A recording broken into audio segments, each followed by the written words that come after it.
नमस्कार। आकाशवाणी से विश्व दर्पण के साथ मैं फरहत नाज।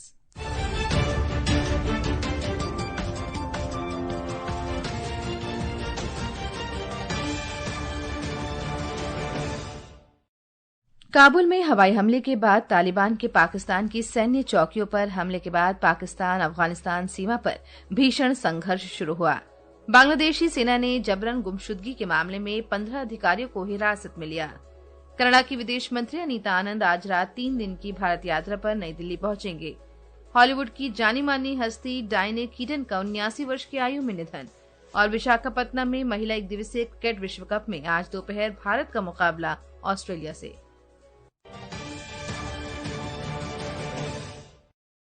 और अब समाचार विस्तार से। पाकिस्तान अफगानिस्तान सीमा पर कल रात पाकिस्तान की सैन्य चौकियों पर तालिबान के हमले के बाद से भीषण संघर्ष शुरू हो गया है। एक रिपोर्ट। इस सप्ताह काबुल में पाकिस्तान के हवाई हमले के बाद तालिबान ने पाकिस्तान की सैन्य चौकी पर हमला किया है। अफगानिस्तान में हवाई हमलों के बाद तालिबान के सुरक्षा बलों ने सशस्त्र जवाबी कार्रवाई में पाकिस्तान की सैन्य टुकड़ियों पर हमले किए। उन्होंने दक्षिणी प्रांत हेलमंद में पाकिस्तान की 2 सीमा चौकियों पर कब्जा करने का भी दावा किया है। बृहस्पतिवार को राजधानी काबुल में 2 और दक्षिण पूर्व अफगानिस्तान में 1 विस्फोट हुआ। तालिबान ने इन हमलों के संबंध में पाकिस्तान पर अपनी संप्रभुता का उल्लंघन करने का आरोप लगाया है। पिछले कुछ महीनों से अफगानिस्तान और पाकिस्तान के बीच संबंध तनावपूर्ण बने हुए हैं। विश्व दर्पण के लिए मैं मुकेश कुमार बल। अफगानिस्तान के विदेश मंत्री मौलवी अमीर खान मुत्तकी आज उत्तर प्रदेश के आगरा में ताजमहल देखने जाएंगे। वे एक सप्ताह की भारत यात्रा पर हैं। इसके बाद वे नई दिल्ली में उद्योग और व्यापार प्रतिनिधियों के साथ एक बैठक में शामिल होंगे। श्री मुत्तकी राष्ट्रीय सुरक्षा सलाहकार अजीत डोभाल के साथ भी बैठक कर सकते हैं। इस दौरान आतंकवाद का मुकाबला करने के उपाय, मानवीय सहायता तथा अफगान छात्रों के लिए वीजा से जुड़े मुद्दे पर चर्चा होने की संभावना है। कनाडा की विदेश मंत्री अनीता आनंद आज से भारत की यात्रा पर होंगी। वे विदेश मंत्री सुब्रमण्यम जयशंकर और वाणिज्य मंत्री पीयूष गोयल के साथ बैठक करेंगी। इसमें परस्पर व्यापार, ऊर्जा और सुरक्षा से जुड़े विषयों पर चर्चा होगी। वे निवेश प्रोत्साहन तथा रोजगार सृजन के संबंध में मुंबई में उद्यमियों से भी मुलाकात करेंगी। ये यात्रा हाल ही में हुई उच्च स्तरीय बैठकों और राजनयिक नियुक्तियों के बाद भारत कनाडा के तनावपूर्ण संबंधों को फिर से पटरी पर लाने के प्रयासों के बीच हो रही है। इसका उद्देश्य कनाडा की हिंद प्रशांत रणनीति के अंतर्गत संबंधों को सुदृढ़ करना है। प्रधानमंत्री नरेंद्र मोदी ने कल नई दिल्ली में भारत में अमेरिका के मनोनीत राजदूत सर्जियो गोर से मुलाकात की। श्री मोदी ने विश्वास व्यक्त किया कि उनका कार्यकाल दोनों देशों के व्यापक वैश्विक रणनीतिक साझेदारी को और मजबूत करेगा। इससे पहले विदेश मंत्री सुब्रमण्यम जयशंकर ने श्री सर्जियो गोर के साथ मुलाकात की और आपसी संबंधों तथा वैश्विक महत्व पर चर्चा की। विदेश सचिव विक्रम मिस्री और राष्ट्रीय सुरक्षा सलाहकार अजीत डोभाल ने भी श्री सर्जियो से मुलाकात की। इस दौरान व्यापक वैश्विक रणनीति पर बातचीत हुई। श्री गोर ने कहा कि अमेरिका और भारत स्वतंत्र हिंद प्रशांत क्षेत्र को आगे बढ़ाने के लिए प्रतिबद्ध हैं। उन्होंने कहा कि अमेरिका भारत के साथ अपने संबंधों को महत्व देता है। प्रधानमंत्री नरेंद्र मोदी और सूचना तथा प्रसारण मंत्री अश्विनी वैष्णव ने अमेरिकी एआई कंपनी एंथ्रोपिक के मुख्य कार्यकारी अधिकारी डारियो आमोदोई से कल नई दिल्ली में मुलाकात की। प्रधानमंत्री ने कहा कि वे प्रमुख क्षेत्रों में विकास के लिए एआई का उपयोग करके मिलकर काम करने के लिए उत्सुक हैं। श्री मोदी ने कहा कि भारत का जीवंत तकनीकी इकोसिस्टम और प्रतिभाशाली युवा मानव केंद्रित तथा जिम्मेदार एआई नवाचार को आगे बढ़ा रहा है। श्री वैष्णव ने कहा कि श्री आमोदोई ने भारत के आर्टिफिशियल इंटेलिजेंस इकोसिस्टम और देश के विशाल प्रतिभा समूह पर विश्वास व्यक्त किया है। श्री वैष्णव ने कहा कि श्री आमोदोई एआई के सुरक्षित और उत्तरदायी उपयोग को बढ़ावा देने के लिए प्रतिबद्ध है। विश्व दर्पण समाचार आकाशवाणी से प्रसारित किए जा रहे हैं। ताज़ा समाचार जानने के लिए आप हमारे social media handle @AIR News Hindi को फॉलो कर सकते हैं। विश्व दर्पण में आपका फिर स्वागत है। बांग्लादेशी सेना ने कहा है कि अंतर्राष्ट्रीय अपराध न्यायाधिकरण द्वारा जबरन गुमशुदगी और मानवता के विरुद्ध अपराधों में संलिप्तता के लिए 15 अधिकारियों को हिरासत में ले लिया है। हिरासत में लिए गए लोगों में 14 वर्तमान में सेवारत अधिकारी हैं और 1 सेवानिवृत्ति हैं। मेजर जनरल कबीर नामक एक अन्य अधिकारी ने सेना के नोटिस का जवाब नहीं दिया है और उनका कोई पता नहीं चल पाया है।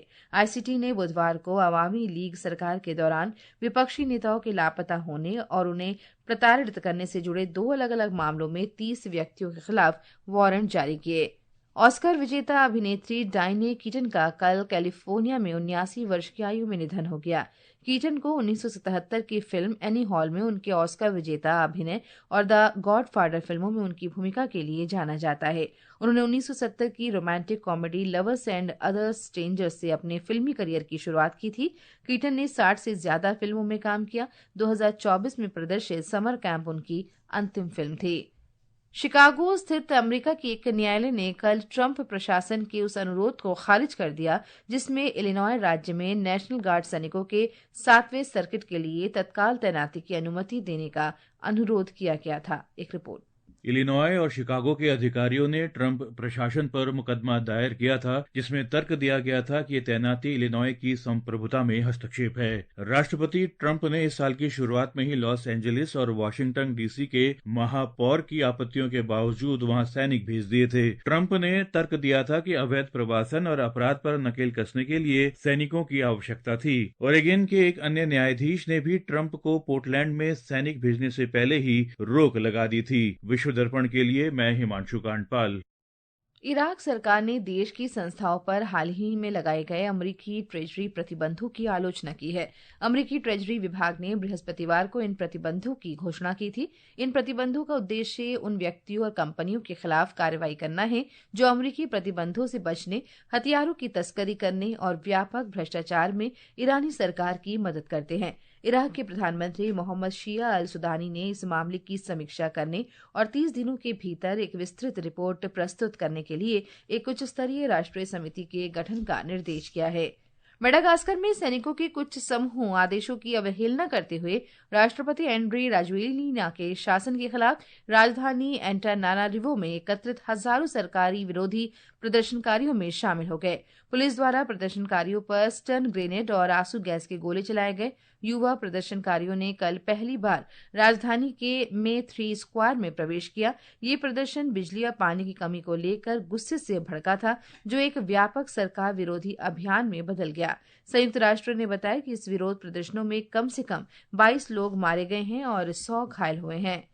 मिस्र में कल कतर के 3 राजनयिकों की सड़क दुर्घटना में मौत हो गई जबकि 2 अन्य राजनयिक गाड़ी के पलट जाने से घायल हो गए। ये राजनयिक गजा में इजराइल और हमास के बीच युद्ध विराम पर आयोजित एक उच्च स्तरीय शिखर सम्मेलन से पहले शर्म अल शेख जा रहे थे।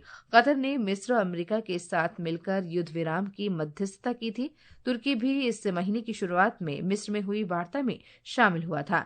इस बीच मिस्र के राष्ट्रपति अब्दुल फतह अल सीसी और अमेरिका के राष्ट्रपति डोनाल्ड ट्रंप शर्म अल शेख शिखर सम्मेलन की सह अध्यक्षता करेंगे।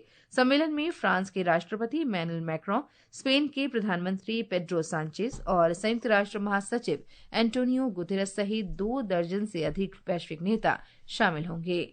विशाखापत्तनम में महिला क्रिकेट विश्व कप में आज दोपहर बाद 3 बजे से भारत का मुकाबला ऑस्ट्रेलिया से होगा। भारत ने अब तक 2 मैच जीते हैं और 1 में उसे हार मिली है। प्रतियोगिता में कल कोलंबो में इंग्लैंड ने श्रीलंका को 79 रन से हरा दिया। इसके साथ ही उसने तीसरी बार जीत दर्ज की। दिल्ली में भारत के साथ दूसरे और अंतिम क्रिकेट टेस्ट मैच के तीसरे दिन वेस्टइंडीज ने पहली पारी में ताजा समाचार मिलने तक 6 विकेट पर 163 रन बना लिए हैं। आज वेस्टइंडीज ने 4 विकेट पर 140 रन से आगे खेलना शुरू किया। कल भारत ने पहली पारी में 5 विकेट पर 518 रन बनाकर पारी घोषित कर दी थी। दिल्ली हाफ मैराथन की एलीट स्पर्धाओं में केन्या की लंबी दूरी के धावक एलेक्स मटाटा ने पुरुष वर्ग और केन्या की ही लिलियन कासेट रेंगरूक ने महिला वर्ग का खिताब जीत लिया है। और अंत में मुख्य समाचार एक बार फिर। काबुल में हवाई हमले के बाद तालिबान के पाकिस्तान की सैन्य चौकियों पर हमले के बाद पाकिस्तान अफगानिस्तान सीमा पर भीषण संघर्ष शुरू हुआ। बांग्लादेशी सेना ने जबरन गुमशुदगी के मामले में 15 अधिकारियों को हिरासत में लिया। कनाडा की विदेश मंत्री अनीता आनंद आज रात 3 दिन की भारत यात्रा पर नई दिल्ली पहुंचेंगी। हॉलीवुड की जानी मानी हस्ती डायने कीटन का 79 वर्ष की आयु में निधन। और विशाखापत्तनम में महिला 1 दिवसीय क्रिकेट विश्व कप में आज दोपहर भारत का मुकाबला ऑस्ट्रेलिया से। इसके साथ ही विश्व दर्पण का ये अंक समाप्त हुआ। नमस्कार।